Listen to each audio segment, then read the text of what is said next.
Имаме еден пациент, примерно од несаканата случка во Кочани. Пациентот е со полесни опекотини по лицето и рацете и има набиеница на десното рамо.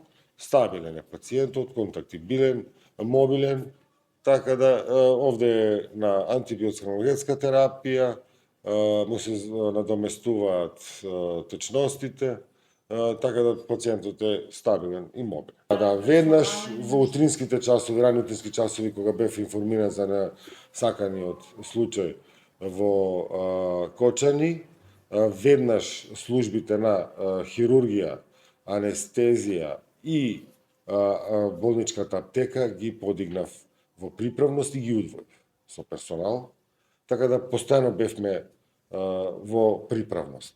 Меѓутоа, сакам да знае кумановската јавност, нашата болница, за жал, нема систем за континуиран дотур на кислород. Односно, ние немаме кислородна станица за дистрибуција на кислород, така да не сме во состојба технички да организираме